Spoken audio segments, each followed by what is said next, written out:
Today we're going to be going over how to replace the servo gears in the MR04 Mini-Z. A lot of times steering issues can come from either chipping a tooth in the gear set or even a piece of dirt getting lodged in there. Dirt getting in there is pretty rare since it's pretty well sealed up, but I personally have had to replace these. I went with the PN Del Rin set and then the brass fourth gear. This gear set's going to be a lot more durable, so that way this won't be an issue. And in order to do that, you're going to need a number 1 Phillips head screwdriver and a 00 Phillips head screwdriver. So it'll be like 00 number sign. So I'm gonna walk you through step by step. To get started, we're gonna take this top plate off. I'm gonna disconnect my transponder wire here, and then we're gonna disconnect the shock. And then there's 4 Phillips head screws at the front of the car.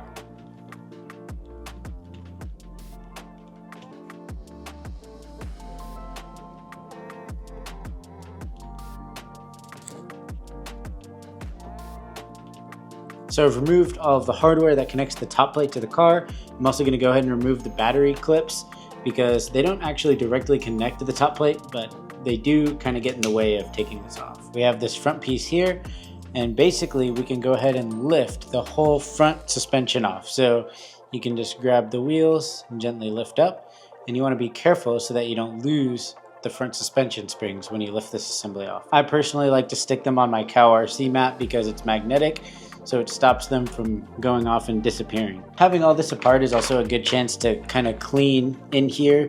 This is an area that's pretty hard to get to when it's assembled, so you can kind of clean up where the front springs go. So now that we have the front off, I'm going to actually go ahead and also disconnect the rear motor wires. The motor wires kind of go through the top plate, so to say, so we'll need them out of the way in order to fully remove it. So the top plate is now completely loose, and there's a small tab right behind the motor wires, and that's what's holding the plate on. So if you lift it up and push backwards on it gently, because you don't want to damage this top plate, it'll come out. And then also, as you can see, the antenna is going through, so be careful not to yank that from the board. And there we have the top plate off. So we turn the car around and you can see your gears. If you haven't done this yet, these gears here will all be black as they come from Kyosho.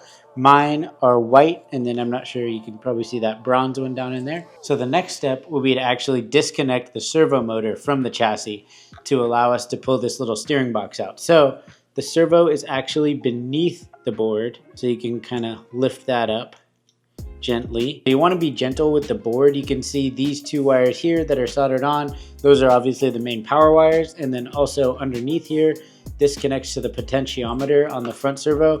If you damage that connection, you can also mess up your steering. I just held it to one side, and there's a small, tiny Phillips head screw here. So I'm going to come in with that 00 sized Phillips head. So normally I would do that with my fingers, but I'm trying to do some of that stuff with the pick. That way I don't just completely block the camera. And then another little trick is I kind of drop that screw in there. So grab my handy little magnet and fish that out of there. So these screws are super tiny. Obviously it's nice having this mat to keep track of that stuff. They're all very easy to lose. But these ones more than any other screw on the Mini-Z. I usually work on like cars, like regular cars, and then sport bikes, and I am not used to dealing with hardware this small. Once you have those 2 screws out, there's a piece of plastic. That's what those screws are holding down, and that is what's holding that servo motor in there. So once those are out, you can go ahead and fish that out. We switched over to the macro view. Now that we have those 2 screws out, all we have to do is reach in here and get that little piece off. So now that we got the top part figured out, we're going to flip the car over for a moment, and we have 1, 2, 3, 4 Phillips head screws. We're going to go ahead and take those out. Now that we have those 4 screws out, you can go ahead and just remove this bottom plate, and then we have this piece, which is essentially your steering rack. You can go ahead and pop that out as well. There shouldn't be any resistance on those, so if there is, make sure that nothing is bound up.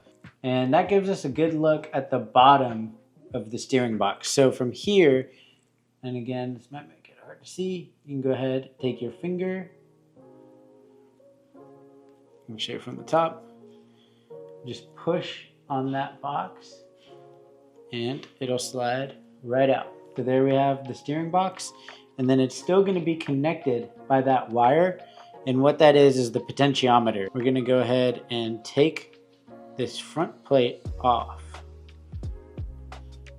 and now you can see that's what the wire is attached to. Go ahead and set that to the side, and then what I like to do when I have stuff apart, you can see that is super dusty, so I'm going to go ahead and clean that out, and just because you don't often get the chance to clean in there, like all up under the board. And keep in mind, I pretty much only run this car on the RCP. I rarely ever run it off the track at home. Even if you think you're keeping your cars clean, it's probably pretty dusty. But for now, what I'm gonna go ahead and do is get this car out of here. And then because all this stuff we're working with is so tiny and sensitive, I'm gonna just take a microfiber cloth and just wipe all the dust out of this work area. You'll see it's pretty eager and easy to get this to come apart, but we'll try to take a look at it first. Up here we have the servo saver, so you can see, I don't know if we'll be able to do this with the pick. Oh, there it is. So yeah, so this thing is spring loaded. So what this does is it adds a level of protection for the servo motor. So if you bang wheels, hit the wall, etc., you're not going to destroy the servo motor. It's not fighting directly against the motor. It adds in a little bit of play. But we're gonna go ahead and slide that out of the way. So I grabbed a pair of my girlfriend's tweezers so that I can better demonstrate this. But we're just gonna go piece by piece and take this apart. So to start, this arm here. So to start, this arm here is the top piece in the assembly. That just reaches over and connects to the servo saver, which then ultimately connects to that steering rack we pulled out. And then the next piece is what converts the gear drive into a lateral movement. And this piece actually is included in the PN set, but I've been told to leave the Kyosho one in place. So that's what I did with mine. So we'll take that out. This part right here actually plugs into that potentiometer sensor that we took off, and that's what tells the car where the steering is. So now what you have left should just be the fourth gear, which you can see mine is brass, and then the backing plate. So we're gonna go ahead and take this plate off, and it slides along rods. So you wanna be gentle with it and try to make sure it's coming off without much of a fight.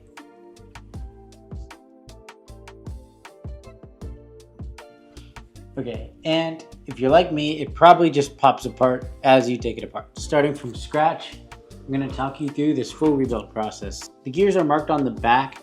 There's dots, so one has 1 dot, 2 dots, and then 3 dots. And then you'll see there's 3 rods, and I'm not sure how well you can tell, but 2 of them are the same length and one of them is a little bit longer. So the longer one goes in this hole right here because it actually protrudes all the way through both plates. And then the other 2 are the same length. So we're gonna go ahead and take the second one. Wow. And it drops in right there. Now we're gonna take this gear number 1, which is, to make it easy for you guys, it's the widest on the base level. Cool. And then 2, which is the next widest. And then 3. Perfect. And then 4. And now, to make sure that you assemble this correctly, you want to rotate this, and it should move pretty freely. If it doesn't move freely, that means something is installed incorrectly or bound up, or something's wrong somewhere in there. If there's a lot of resistance, that gear train should flow freely. I'm not going to be able to do this with the tweezers because there's too much aligning to do, but this is the front plate. You can see there's a hole here where this gear, where this rod is going to go into, and then all of these plastic tabs on there are going to line up with these holes on the back plate. So as you put it together, the brass gear will stick through, and then kind of gently find the alignment, and it should just close right up. All right, and then now that we have that front plate on, we're going to go ahead and take this rod and install that in the hole right there next to that brass 4th gear. Cool, see it sink right into place. And then we can go ahead and install this piece. There we go. And then we have this arm. So this arm is kind of intricate. So it needs to go onto the top of that horn. So now we are installing this little piece, this little arm that goes from the servo arm. So you can see the bend the way I have it. It'll be further away at this point and then move back towards the plate. So the metal rod on the servo saver needs to plug back into that hole. And then the metal rod at the top of the servo saver needs to plug into this hole. So I'm gonna go ahead and do that. All right, there we go. Got all of that in place. And then now we can slide the car back over. What we're gonna do is we're gonna put the potentiometer back into place. So as you can see with the potentiometer, it has this little slot here, and we're gonna need that to connect with the servo horn the way we talked, and the little piece that sticks out like I showed you earlier. So let's see, this again is gonna be really hard to do with tweezers because there's a lot of alignment. And then you can see this little notch,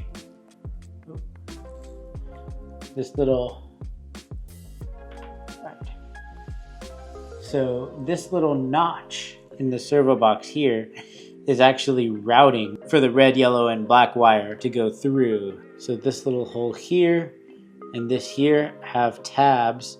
So these three holes have these plastic tabs on the front plate, plus the metal rod that goes through that fourth gear. And those all connect into that plate that the potentiometer is connected to.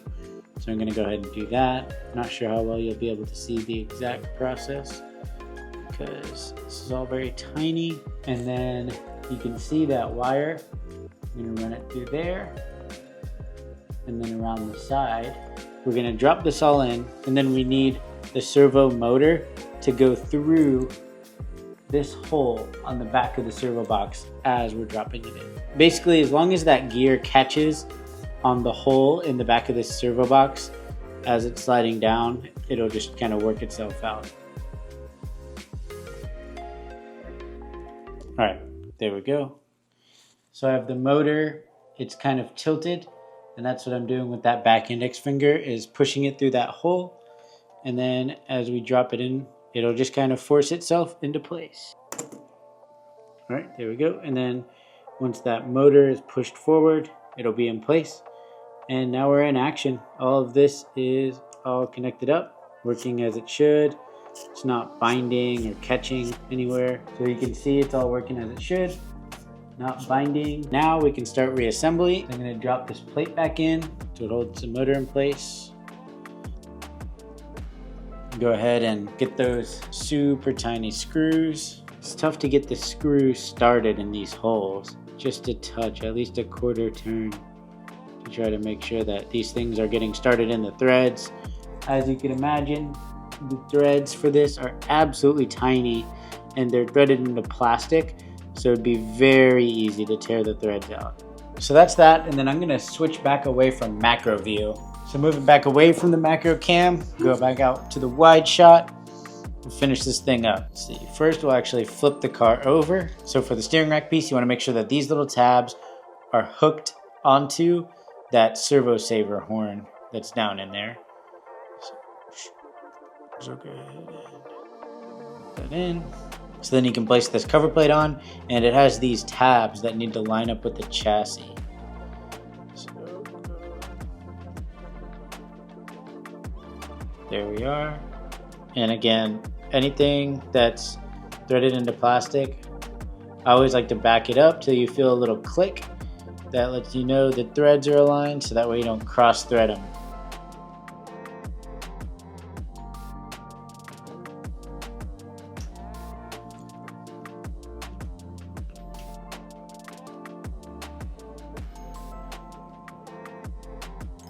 All right, all back together. All right, and then now we'll go ahead and work on getting the top plate back in place. So one thing I learned the first time I did this was you want to make sure that these power wires are not sticking out between the top plate and the chassis, because it can actually bend the top plate, and then where the suspension mounts to gets tweaked, and it kind of actually ruins the whole handling of the car. So I'm going to slide this underneath, and then we'll make sure to run the antenna through the hole, and then gently press down. So I'm going to use my pick here to push this wire back under the top plate so that I don't get anything twisted. And then I'm just going to use the pick to pull that piece around the tab at the back. And there we go, clicked into place. Since this is already down, I'm going to go ahead and put the 2 screws in these holes on either side just to hold it in place. All right, and now for the front suspension. So I haven't experimented personally with the inner and outer holes for the bottom of the springs. I just always have run on the inner set of holes. This part can be a little tricky because you have to get the front and the rear piece aligned on both sides, so they have to go into their corresponding holes. So, alright, there we go. And then again here at this step, you want to be gentle to make sure that you don't get these little control arms to launch those springs off. Alright, I'm going to go ahead and put these front 2 screws back in. Alright, and then once you got those top 2 screws buttoned in, just give it a quick turn, make sure everything's lined up. Again, no binding, nothing's acting weird. Cool.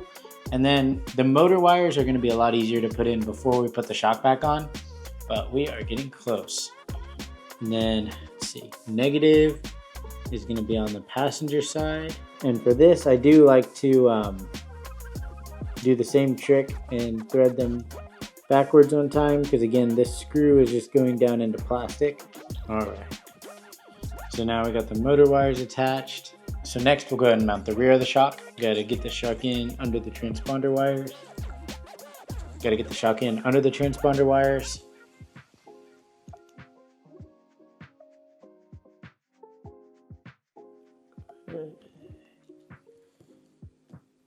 And then the front shock mount needs to go on after the shock's already in place. So you'll notice there's a hole on the chassis, and then this tab needs to go into that hole whenever it gets screwed in, and that goes through the eyelet at the top of the shock.